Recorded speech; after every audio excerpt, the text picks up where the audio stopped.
Una sa lahat. Sa pool sa video, ang armadong lalaking sumingit sa pila para mang-hold up sa tindahan. Napaatras sa mga customer. Lagpas 100,000 pisong benta ng tindahan ni Limas. Ang buong detalye ng pagnanakaw na yan, abangan. Magandang gabi, Pilipinas. Sa Frontline tonight. Sang araw bagong umpisa ng kampanya, mga pambato ng Marcos administration lamang sa latest senatorial survey. Impeachment trial ng Senado kay Vice President Sara Duterte posibleng simulan pa sa Hulyo pagkatapos ng State of the Nation Address. Philippine Coast Guard spokesman Jay Tariela bumwelta sa parinig sa kanya ni Congressman Rodante Marcoleta. Pangalan ni PNP Chief General Romel Marbil, sinubukan daw gamitin para makalusot ng mga harang sa EDSA busway. Ang video ng aktwal na pagbagsak at pagliyab ng eroplano nakabangga ng bus sa Brazil nilabas na. Sa Frontline Showbiz, award-winning singer-songwriter Ed Sheeran pinatayan ng machine habang nagpa-perform sa kalsada. Habang si Taylor Swift naman nabu sa Super Bowl.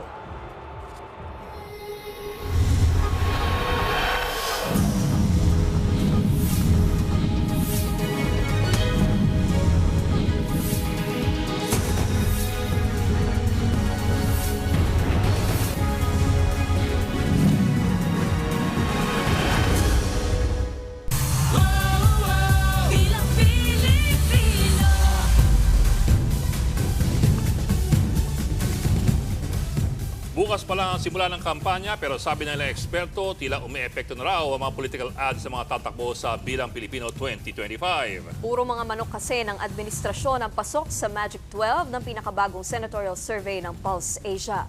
Nasa frontline na balitang yan si Ria Fernandez. 10 sa pambatong senador ng Marcos administration ang pasok sa Magic 12 ng Pulse Asia Survey. Tanging sina dating DILG Secretary Benhur Abalos at Senator Francis Tolentino ang nalaglag sa survey na ikinasa noong Enero. Nangunguna sa listahan si ACT-CIS Party List Representative Erwin Tulfo. Ilang survey na ang lumabas at hanggang ngayon ay hindi siya natitibag sa top spot. Rank 2 to 3 naman si Senator Bongo, habang 2 to 4 naman si dating Senate President Tito Soto. Sinundan sila ng kapatid ni Erwin na si Ben Tulfo. Tayo rin sa 4 to 8 place ang re-electionist senators na sina Pia Cayetano at Bong Revilla. Pasok sa Magic 12 ang presidential sister na si Senator Amy Marcos na sinundan ni dating Senador Ping Lacson at TV host Willie Revillame. May tsansa ring makapasok sina Senator Bato de la Rosa, Abby Binay, Manny Pacquiao, Congresswoman Camille Villar at Senator Lito Lapid. Isinagawa ang survey mula January 18 hanggang 25. Ayon sa Pulse Asia, yung ranking, oo, nag-iba. Pero yung in terms of yung preference, ang bumaba yung mga nasa taas actually. Ang medyo umakyat lang are the ones who were reported to, well, someone who was reported to have spent so much on advertisement, no? Si Amy Marcos. Mula 10 to 15th na rank noong Nobyembre, nasa 4 to 12 place na ngayon si Senator Amy. Sa tingin ni UST Political Science Department Chairperson Dr. Dennis Coronacion, effective ang umering ads ni Senator Amy. Yan ay kahit ipit daw ang senadora sa away ng kapatid na si PBBM at kaibigang si Vice President Sara Duterte. I think Filipinos can tolerate or do not mind kung ano man yung sasangkutan nila na issues. Inaabangan na rin ngayon ang magiging epekto ng impeachment ni VP Sara sa mga susunod na survey. Pero ayon sa political analyst, marami pang pwedeng magbago. Kaya ang mga botante hindi raw dapat nagpapadala sa mga survey. Importante raw na mabusisi ng maigi ang mga kandidato para mapili ang mga tunay na magsusulong ng interes ng bayan. Nagbabalita mula sa Frontline, Ria Fernandez, News 5. Nag-back out sa pagtakbong senador si Agri Party List Congressman Wilbert Lee. Ang tanong ngayon ng marami, nanganganib ba ulit ang pagprint ng mga balota? Nasa Frontline na balitang yan si Mon Gualvez. Personal na nagtungo sa COMELEC main office sa Maynila si Agri Party List Representative Wilbert Lee. Ang kanyang pakay, formal na iatras ang kanyang kandidatura sa pagkasenador ngayong Bilang Pilipino 2025. Mismong si COMELEC Chairman George Garcia ang tumanggap ng withdrawal ng mambabatas. Git ni Lee, ilang araw din niya pinag-isipan ang ginawang hakbang. Personal na desisyon daw niya ito at wala namang kumausap sa kanya. Masakit man sa kalooban pero ito po yung napagpasiyahan dahil nakita ko po sa aking pag-iikot, sa aking pakikipag-usap, napagtanto ko na talagang kulang na kulang po ang oras at kulang na kulang po ang aking makinarya para maipaabot sa ating mga kababayan yung ating pong mga ipinaglalaban. Hindi na binanggit ni Lee kung magkano na ang nagastos niya sa mga billboard at iba pang paraphernalia bago ang umpisa ng kampanya bukas. Pero aminado siyang hindi pa rin ito sapat. Alam niyo naman sa kampanya, hindi lang po ito billboards, hindi lang po ito financial resources, no? Napakaraming factors pa dito, no? So, kulang na kulang, no? Marami tayong butas at maraming lugar na hindi po natin naaabot, no? Ginagalang naman daw ng kanyang partidong Aksyon Demokratiko ang pag-atras.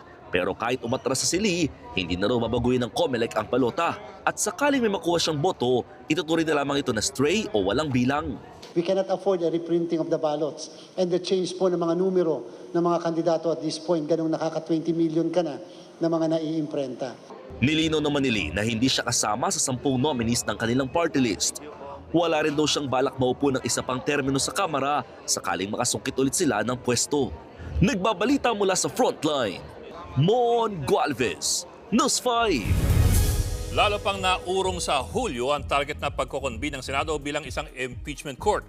Ang sabi mismo ni Senate President Chis Escudero, patatapusin daw nila muna ang State of the Nation address ni Pangulong Bongbong Marcos bago simulan ang trial laban kay VP Sara Duterte. Nasa frontline ng balitang yan si Marian Enriquez.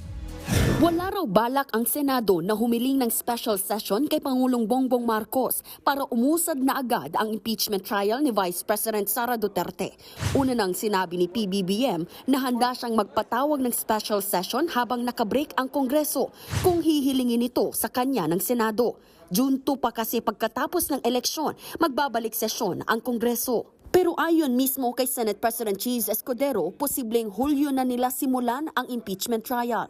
Most likely when the new Congress already enters into its function, that means after SONA. SONA, I think, is on July 21. So trial will commence after that date. Una nang sinabi ni VP Sara na naghahanda na rin ang legal team niya pero wala raw siyang balak dumalo sa impeachment trial kung di naman kailangan. She's free to say what she wants. But if she needs to attend, we will make her attend. If she doesn't need to attend, we won't force her because that's her right. Habang wala pang pinal na petsa kung kailan sisimulan ng paglilitis, puspusan na ang paghahanda ng mga mambabatas na tatayong prosecutor laban kay VP Sara. Nagpulong na sila at pinag-usapan ang 7 articles of impeachment at kung ano-ano ang posibleng ebidensyang ipipresenta nila. Division of work lang muna. Kasi yung mga possibilities po, mga legal arguments po, like for example, paano pag nag-resign? So ano ang stand natin? So, siyempre, pinag-uusapan. Plano ring ipasabina ng prosecution team ang mga bank record ng Vice Presidente. Para lamang po ito sa mas tumibay pa yung mga ebidensya po natin, ito'y dun sa SALN, sa issue po ng SALN. Bukod dyan, naniniwala rin ang prosekusyon na malakas ang ebidensya ng pagtatangka ni VP Sara sa buhay ni na Pangulong Marcos, First Lady Liza at Speaker Martin Romualdez. Sapat daw ito para ma-convict siya, lalo't recorded ang video kung saan ito sinabi ng bise. Hindi po maidi-deny na milyon-milyong Pilipino ang narinig, hindi lang sa Pilipinas kundi sa buong mundo. Nagbabalita mula sa Frontline, Marian Enriquez, News 5. Sinampahan ng graft at iba pang reklamong kriminal si House Speaker Martin Romualdez at ang liderato at staff ng House Committee on Appropriations. Kaugnay ito ng nabistong blank items sa bicameral report ng 2025 National Budget. Mga kaalyado ni dating Pangulong Rodrigo Duterte ang naghain ng reklamo sa Office of the Ombudsman. Kabilang sina dating Speaker Pantaleon Alvarez, Senatorial Aspirant Jimmy Bondoc at ang grupong Citizens Crime Watch. 12 counts ng falsification of legislative documents ang sinampa laban kina Romualdez. Gayun din kina dating Committee Chairman Zal Dico at Acting Chairman Stella Kimbo. Para ito sa 12 blank items na sinagutan ng technical team ng House Committee sa BICAM report. Katumbas daw ito ng mahigit 241 billion pesos na budget insertions. 12 times po nilang pinunuan yung mga blanks.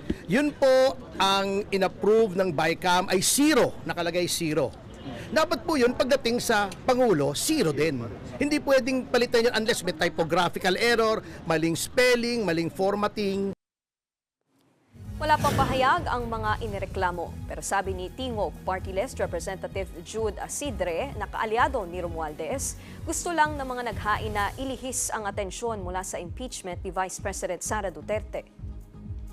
Ito po'y klarong diversion lamang sa mga issues. Kasi kung iisipin mo, ang tagal na nilang pinag-uusapan yung budget, bakit ngayon na nila naisipan mag-file ng cases pagkatapos na i-transmit ang impeachment sa Senado. Ignorante raw ang paggamit ng pangalang West Philippine Sea. Yan ang mainit na buwelta ni Congressman Rodante Marcoleta kay PCG spokesperson Jay Tariela na binatikos ang sinabi noon ng kongresista na walang West Philippine Sea. Sagot naman ni Tariela, gumagawa lang ng problema si Marcoleta. Nasa frontline ng balitang yan si Marian Enriquez. Sagip Party List Representative Rodante Marcoleta versus Philippine Coast Guard spokesperson Jay Tariela. Lalo pang uminit ang bangayan nila tungkol sa West Philippine Sea. Bumuelta kasi si Marcoleta sa banat sa kanya ni Tariela tungkol sa sinabi ng kongresista na walang West Philippine Sea. Sa programang News and Views ng One News, nilinaw ni Marcoleta na hindi siya tutol sa pagtawag ng West Philippine Sea sa dagat na sakop ng ating exclusive economic zone. Pero giit niya, hindi naman daw kinikilala ng international community ang pangalang West Philippine Sea. The world, the community of nations, pagka tiningnan nila yung South China Sea, wala silang makikitang West Philippine Sea. Sa kabila nito, iginiit ng kongresista na kaisa siya sa laban para sa karapatan natin sa ating EEZ. Kahit pangalanan natin o hindi natin pangalanan, yung exclusive economic zone, ilaban natin yan hanggang sa huling patak ng ating dugo. Atin yan. Binanatan din at hinamon ni Marcoleta si Tariela. Huwag tayo magpapaka-ignorante. Katulad ng Commodore na yon. Kung makikita niya, ipamukha niya sa akin, kapag hindi niya nakita sa mapa ng karagatan ng mundong ito, mag-resign siya bilang Commodore sa wala siyang naiintindihan. Sagot ni Tariela na kasisira raw ng loob na marinig mula sa isang mambabatas ng 19th Congress na nagpasa ng Philippine Maritime Zones Act na nag-ugat daw sa pagiging ignorante ang paggamit ng West Philippine Sea. Giit ni Tariela, tinatanggap ng sambayanan ang pangalan. Sumisimbolo rin ito sa karapatan natin sa ating EEZ. Ginagamit din daw ang pangalang West Philippine Sea ng militar at ng Coast Guard na lagi raw nahaharap sa panganib sa tuwing sila ay nagpapatrol. Tanong ni Tariela, paano tayo susuportahan ng buong mundo kung tayo mismo ay minamaliit ang pangalang West Philippine Sea? Kung tutuusin, wala rin daw issue rito, maliban na lang kay Marcoleta na gumagawa raw ng problema. Tanong pa ni Tariela kay Marcoleta kung naniniwala naman daw ang kongresista na bahagi ng exclusive economic zone ang West Philippine Sea. Ano raw ba ang dapat na itawag dito? Nauna na ring humirit si Pangulong Bongbong Marcos na paraan nito ni Marcoleta bilang aniyay kandidato para makakuha ng atensyon. Nagbabalita mula sa Frontline, Marian Enriquez, News 5. Ang laki po ng kontrobersya ng sabihin ni Congressman Rodante Marcoleta na wala naman talagang West Philippine Sea. Ito po ang binitawan niya mga kataga. Yun lang kasi napaka-emotional na issue ang mga pangyayari sa South China Sea at sa West Philippine Sea. Kaya't minsan nadadala ang marami sa emosyon at sa mga kataga. So ano ba talaga ang totoo? Ito po. Sa sinabi ni Marcoleta, may bahagi po na totoo, particular po itong bahaging ito. Ang West Philippine Sea is a creation by it's a creation by us. Ang West Philippine Sea, yun po ang area claimed natin as EEZ. Noong 16th century, tinawag po ito ng mga Portuges na China Sea o Mar de China dahil ito ang dagat papunta po ng China. Sa mga Chinese naman, ito naman ang South Sea dahil po nandun siya sa south ng China. Sa Vietnam naman, ito po ang East Sea dahil siya naman ay nasa silangan ng Vietnam. Noong mga 1930s, sinulang tawagin itong South China Sea sa mga mapa para maiba sa East China Sea na nandun naman po sa hilaga ng Taiwan. Toong 2012, pinirma ni Pangulong Benigno Aquino ang Administrative Order No. 29. Sa ilalim po nito, ang maritime areas na sakop ng ating EEZ, yung Exclusive Economic Zone, ay binansagan niyang West Philippine Sea. Sa Section 5 ng AO, inuutusan ng lahat ng departamento at ahensya ng gobyerno na gamitin ang mga katagang West Philippine Sea. Pati ang NAMRIA, yung National Mapping Agency ng Pilipinas, inutusang baguhin ang pangalan ng dagat na sakop ng ating EEZ. Bilang isang admin order, wala naman po ito talagang direktang bisa sa international level. Internal lamang po ito at para sa mga ahensya ng gobyerno at pati sa ating mga nag-iimprenta ng mapa. Pero may dagdag po dyan. Sa Section 4, nakalagay na at the appropriate time, inaatasan ng DFA na isumiti po itong AO29 at ang bagong mapa ng Pilipinas sa UN at sa mga international bodies. Ang malamang na pakay ay para ipakilala sa international community itong bagong pangalan at baka balang araw ay maging internationally recognized. So, sino bang in charge sa mga pangalan ng karagatan? Ang mabilisang sagot, ito po yung IHO, ang International Hydrographic Organization. Medyo mahaba. At sari-saring UN agencies. Mahaba rin po ito. Gaya po ng UN Permanent Commission on Geographical Names at UN Group of Experts on Geographical Names. Yun lang, hindi po madali ang palit pangalan. Taong 1932, una naglabas ang International Hydrographic Organization ng opisyal na listahan ng mga pangalan. Pero taong 1953, huling naglabas ang grupo ng edisyon na tinatawag na Limits of Oceans and Seas para pong official atlas ng international community. So, bakit ganun? Dahil gaya ng inaasahan, maselang issue ang pagpapangalan, lalo na po kung maraming country claimants sa isang lugar o sa isang karagatan. Ang IHO kasi ay kinabibilangan po ng mga member countries na may kani-kanyang maritime domains at merong kani-kanyang interest. Halimbawa, ito pong dagat sa pagitan ng Japan at ng Korea, gustong tawagan ng Japan na Sea of Japan. Ang gusto naman ng Korea, tawagan siyang East Sea. Ito naman po ang mas bago. Si US President Donald Trump gustong palitan ang pangalan ng Gulf of Mexico at gawing Gulf of America. Naglabas na nga siya ng kautusan sa US government para po gawin yan. Ang bawi po ng Mexican President na si Claudia Pardo, palitan ang pangalan ng US at gawin itong Mexican America. Kumbaga, hanggat hindi po ito naaprobahan ng IHO at ng UN sa isang masalimuot na proseso, abay kanya-kanyang pangalan po yan. Pwede mong tawagin ng ibang pangalan pero baka ikaw lang yun. Pero ito po, sa Technical Resolution number 4.2 na nilabas ng IHO, ginigit po ng grupo na mahalagang unang hakbang ang pagpalit ng standardized international name, ang pagpalit muna ng standardized national name. So sa madaling sabi, dapat palitan muna ang pangalan sa lokal na level para may pag-asang mapalitan sa international na pangalan. Sa ibang balita, sinagip na ang Pinay domestic worker na minamaltrato ng kanyang amo sa Saudi Arabia. Nakikipag-ugnayan naman ang ating pamahalaan sa mga otoridad sa Saudi para lalo pang maprotektahan ang mga OFW. Nasa frontline ng balitang yan, si Rainiel Pawid, exclusive.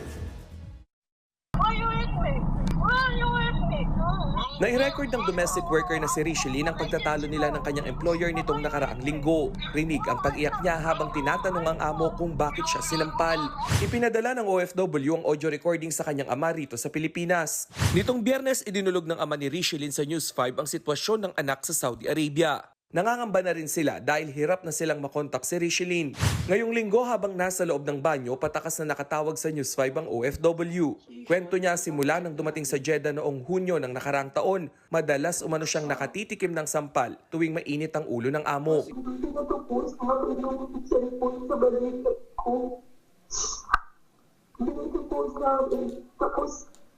Nung ano po, sa sobrang hirap po, kasi hindi po ako makahayag ng nagtibatay po ako. Pagkasampal po sa akin, hindi po ako tapos kanina po ako. Mag-iisang linggo na ring balisa si Richelyn matapos ang huling pananampal ng amo. Nagalit daw ito nang linisin niya ang oven toaster. Hindi po ito talagang buhay tulong ko kasi ito parang po nito, ito parang trauma. Sa isang video call, kinuha ni OWA Administrator Arnel Ignacio ang detalye ni Richelyn. Pull out ka na. Kausap ko na yung welfare officer. Nang kaparehong araw, napunta na sa Philippine official sa Saudi ang kustodiya ni Richelyn habang inaasikaso ang kanyang mga dokumento para makauwi ng Pilipinas. Ang Department of Migrant Workers naman nakikipag-ugnayan na sa Saudi authorities para sa mas pinaigting na proteksyon ng mga OFW roon. Ayaw natin maging complaint-driven yung ating monitoring. Gusto natin preventive siya para we can be there for our workers talaga pag nagkaroon na sila ng pangangailangan.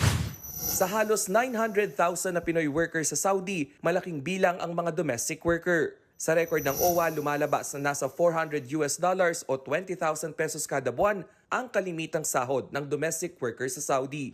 Nagbabalita mula sa Frontline, Rainiel Pawid, News 5.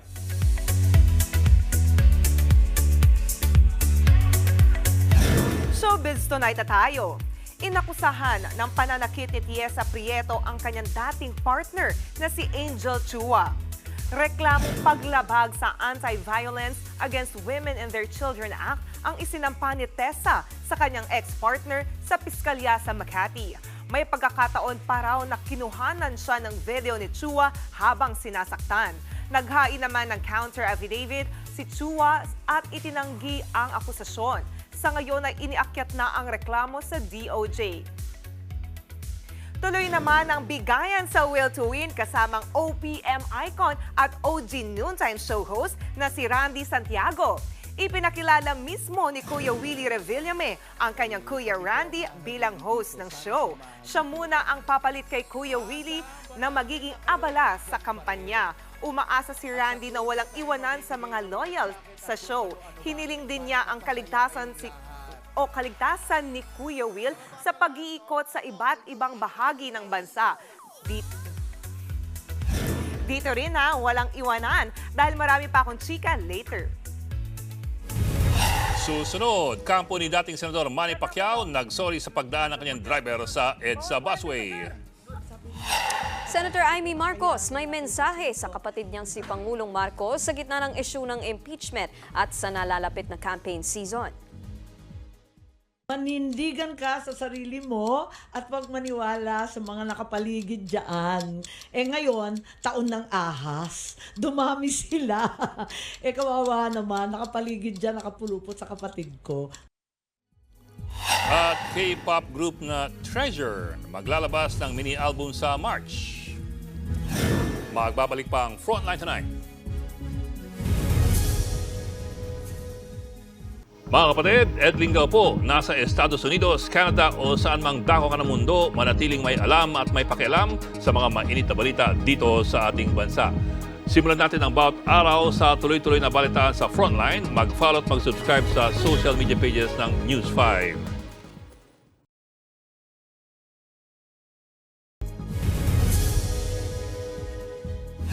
Sa pool sa video ang pang-hold up sa isang tindahan sa Kabakan, Cotabato. Isang suspect ang lookout habang ang isa naman tinutukan ng baril ang kahera.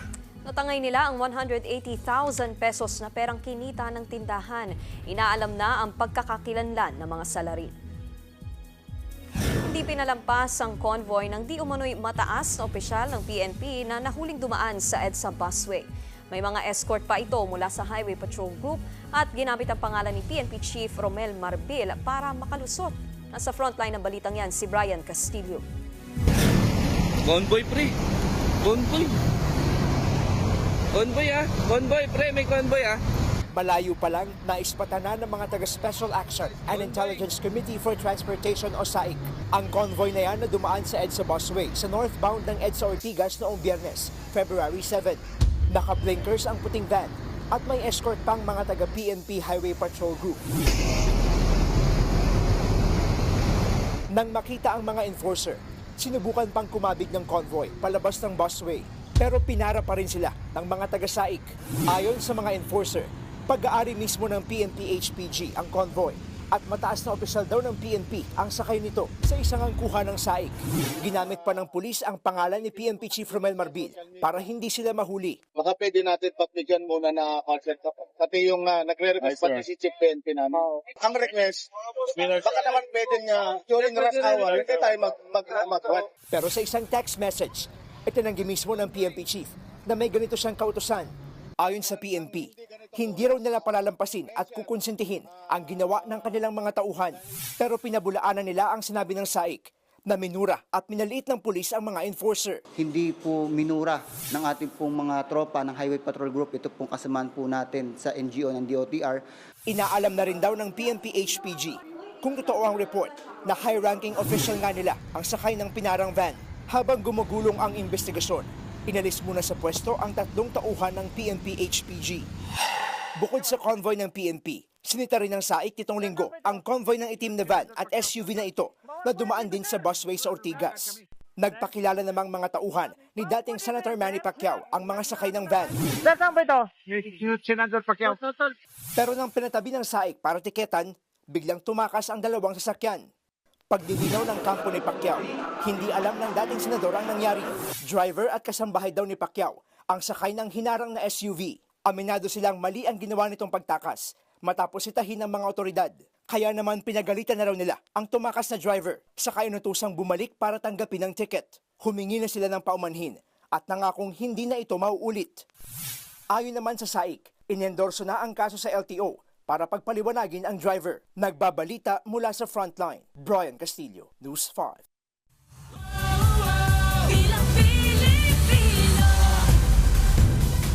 Naniniwala ang ilang eksperto na malaki ang lamang ng mga sikat na kandidato. Pero huwag naman daw sanang paghinaan ng loob kapag mukhang dehado ang napipisil niyong iboboto, lalo't kung ang basehan ninyo ay ang kakayanan niya sa trabahong pinapasok. Nasa frontline ng balitang yan si Brian Basa. Ano ang hinahanap ng mga Pinoy sa susunod na senador ng bansa?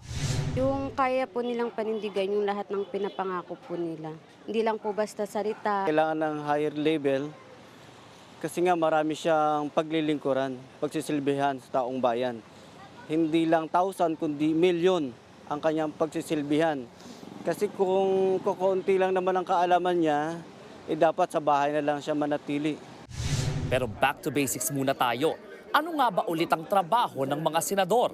Mandato nilang lumikha, magpasa at mag-amyenda ng batas. At sa dami ng mga isyong kailangang lutasin, mahalagang naisa sa puso nila ang mga gustong itaguyod ng saligang batas o ang 1987 Philippine Constitution.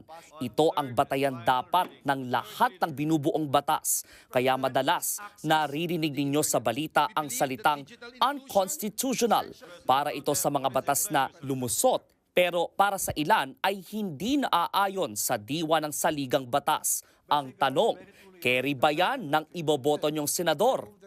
It's going to be a painful truth, at times when you have senators who do not even know the Constitution, for example. So how could we rely on them to defend and protect us?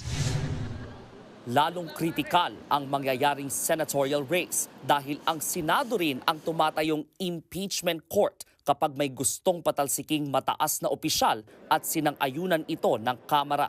Case in point, ang Articles of Impeachment laban kay Vice President Sara Duterte na hawak na ng Senado.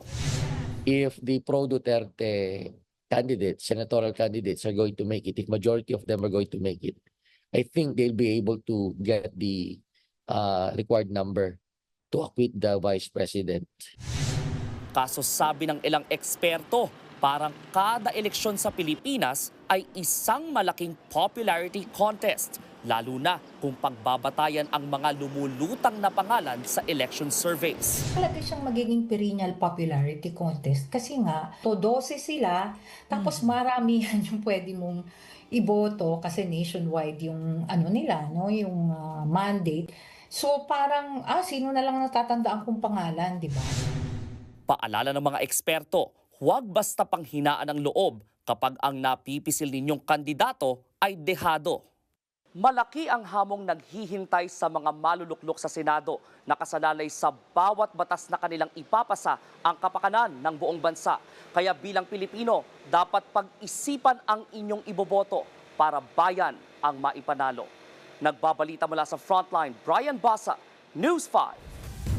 Pupuntahan si Presidential Sister at re-electionist Senator Amy Marcos sa kick-off rally ng mga pambato ng administrasyon sa Ilocos Norte bukas. Niyaya raw si Senator Amy at nakakahiyang hindi sumipot. Ipaniwalag din niya ang pag-withdraw niya sa senatorial slate ni Pangulong Bongbong Marcos. Gusto niya raw kasing makapagsalita ng malaya at hindi siya pinipigilan sa mga bagay na hindi niya sinasang-ayunan. Nainis ako eh. Kasi sabi ko, ba't ganun? Sabi nila, ano yan, forward something ang motto. Pero nung tinitignan ko, sabi ko, di ako sasama dyan. Kasi agad-agad sabi, lumipas na ang gabi ng lagim. Naku, ayoko ng ganyan. Away na kagad inaatupag. Muli rin niyang iginiit na lalabanan ang impeachment ni Vice President Sara Duterte. Pero ipagtatanggol daw din niya ang kanyang kapatid. May mensahe rin siya sa Pangulo. Manindigan ka sa sarili mo at huwag maniwala sa mga nakapaligid dyan. Kasi bata pa ako, sinasabi ko na sa tatay ko, ang Malacanang ay snake pit. Ngayon, taon ng ahas. Dumami sila. Kawawa naman, nakapaligid dyan, nakapulupot sa kapatid ko. Kaya yun lang, manindigan siya, magpakatibay siya sa sarili niya. Alam niya ang dapat gawin. Posibleng simulan na sa susunod na linggo ang rollout ng mas murang bigas sa ilalim ng Food Security Emergency. Ayon sa Department of Agriculture, inayos na ang mga kinakailangang dokumento para sa rollout. Nasa higit 50 lokal na pamahalaan ang nakalistang makakatanggap ng mas murang NFA rice na ibebenta raw sa merkado. Itong inaasahang magpapababa sa presyo ng bigas sa mga pamilihan. Nitong nakaraang linggo, nagdeklara ng Food Security Emergency ang DA base po sa rekomendasyon ng National Price Coordinating Council. Marami ng LGUs nag-signify ng intent and but there's lumalabas kasi sa procedure, may documentation na kailangan gawin, ano? So hopefully matapos lahat ng documentations between FTI, NFA to FTI, FTI to LGU, and by next week maro-roll out na hopefully yan.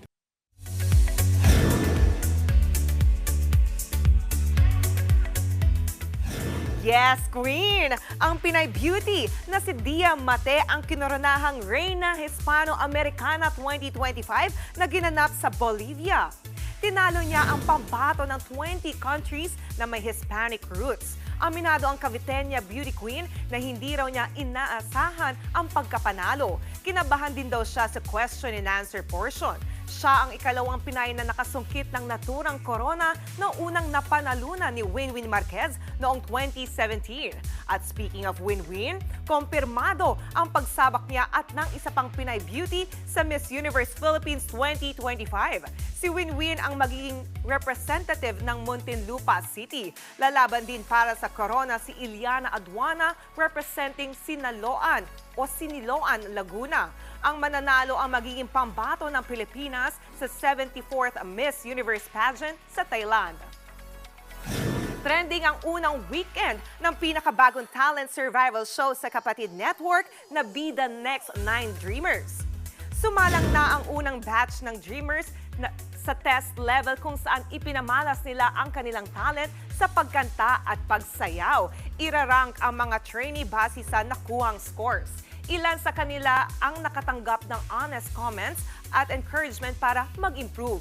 Trending din sa social media ang comment ng isa sa mentors na si EXO Chen.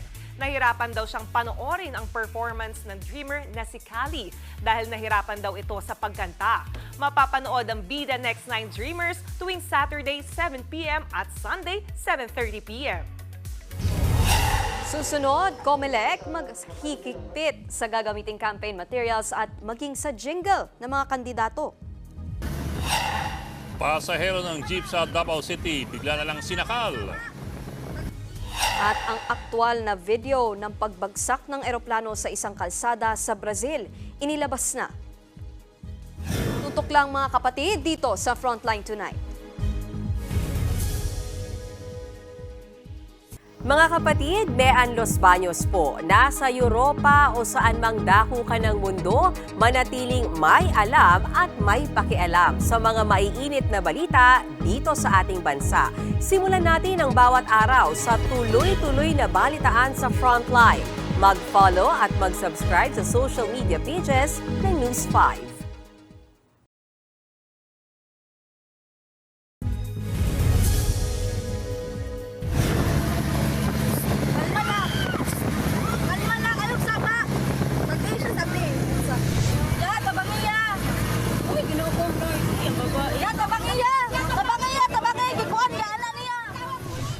Biglang sinakal ng isang lalaki ang babaeng pasero sa isang jeep sa MacArthur Highway sa Davao City. Nagsisisigaw pa ang biktima. Sa huli, nakatakas ang babae habang kinuyog naman ng taong bayan ng suspect. Nagsisisi rin daw siya. Sabi pa niya, meron siyang pinagdaraanan kaya madalas ding lasing.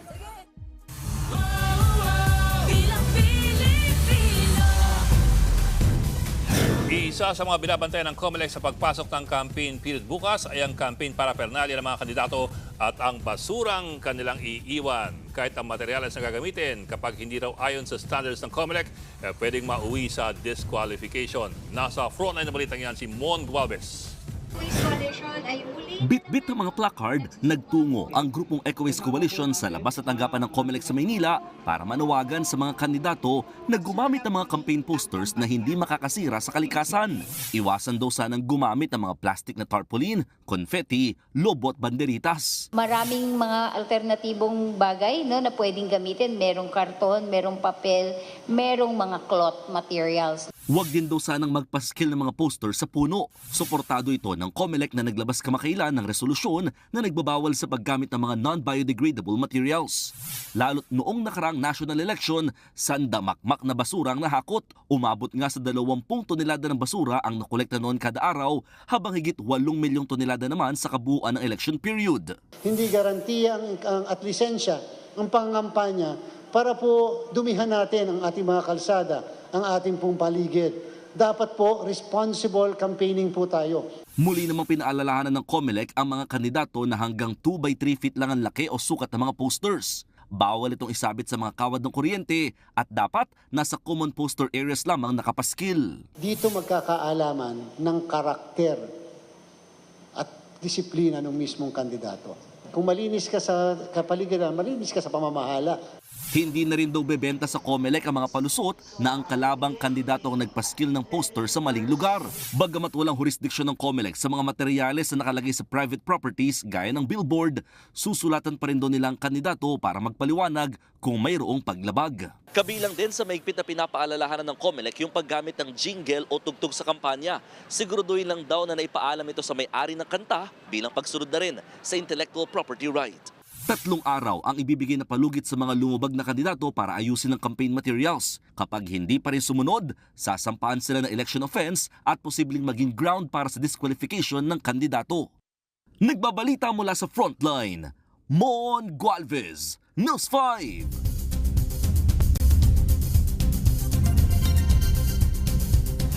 Inilabas na ang aktwal na video ng pagbagsak ng eroplano sa isang kalsada sa Brazil. Nangyari yan umaga noong Biyernes sa Sao Paulo. Bumagsak sa kalsada ang eroplano. Tumama rin ito sa isang bus at saka ito lumiyag hanggang sa nabalot ang lugar ng makapal na usok. 2 sakay ng eroplano ang patay. 6 naman ang sugatan, kabilang ang isang babae sakay ng bus at isang siklista. Patuloy pang iniimbestigahan ang sanhi ng plane crash. Abangan, museum sa Italy tinadtad ng lobo. At Taylor Swift nabu sa Super Bowl sa Amerika. Tuloy-tuloy ang balitaan dito sa Frontline Tonight.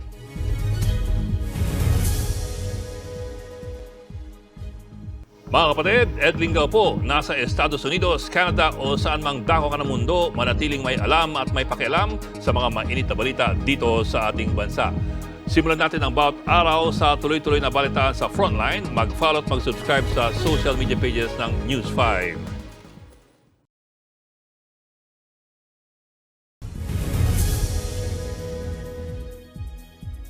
Matinding ulan ang namerwisyo sa mga kapatid natin sa Bicol Region, Mimaropa at sa ilang probinsya sa Visayas. Sa Baco Oriental, Mindoro, 6 na barangay pa rin ang lubog sa baha mula sa higit 20 nitong weekend. Nasa frontline na balitang yan si Gary De Leon.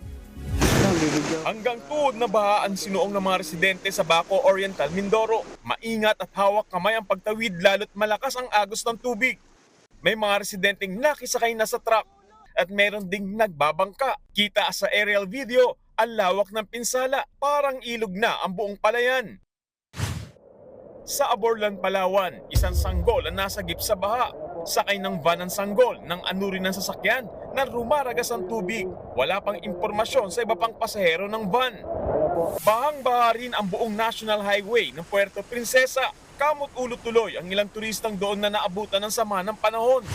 Malakas na ragasan ng tubig at ulan naman ang nanalasa sa Barangay Putiao, Barcelona, Sorsogon. Sa bayan ng Kasiguran, umapaw ang ilog sa Barangay Santa Cruz. Kulay putik ang tubig.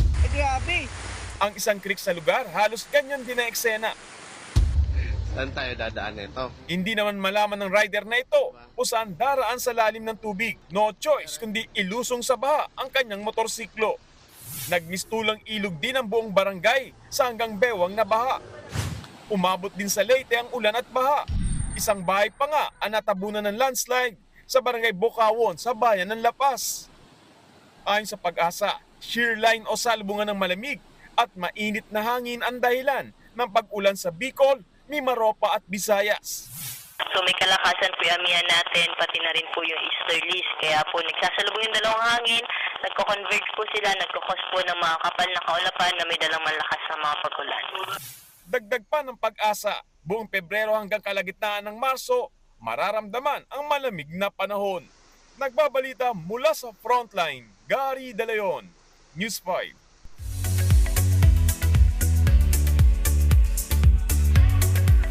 Entering her soloist era si Yeji ng grupong ITZY, habang ang grupong Treasure may comeback this March.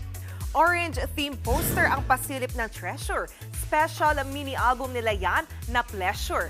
Sa March 7 yan ilalabas. Para naman sa MIDZY, set for solo debut ni ITZY member Yeji. May striking teaser na nga para sa music video niyang Air. Sa March 10 naman i-release ang album. Ito pa ang iba pang mainit sa international showbiz. Kabilang dyan si Taylor Swift na binu sa Super Bowl.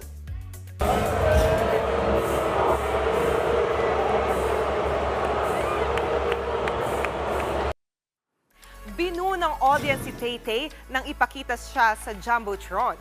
Tila nanlaki na lang ang mata ng singer at idinaan sa ngiti. Dumalo si Taylor para suportahan ang boyfriend niyang si Travis Kelce at team niya na Kansas City Chiefs kontra Philadelphia Eagles. Hinala ng netizens na boo si Taylor ng fans ng Eagles na kalaban ng team ni Travis na Kansas. Isa pang hot topic, biglang pinatanggal sa kanyang surprise busking performance si Ed Sheeran sa India. Tinanggal ng isang pulis ang plug ng kanyang mic. Sa kanyang IG story, sinabi ni Ed na may permission naman sila to perform. Pero ayon sa report ng Billboard, sinabi ng local police doon na wala silang permit. At yan ang latest and hottest sa Frontline Showbiz tonight. Ako si Jenny Alipon. Happy Monday, mga kapatid.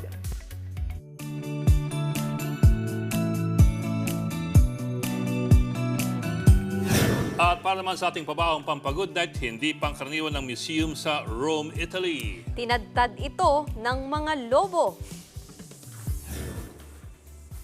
May malalaki at makukulay na lobo. Interactive din po ito. Tampok yan sa Balloon Museum kung saan kinonvert nilang playground ang lugar with imagination and art.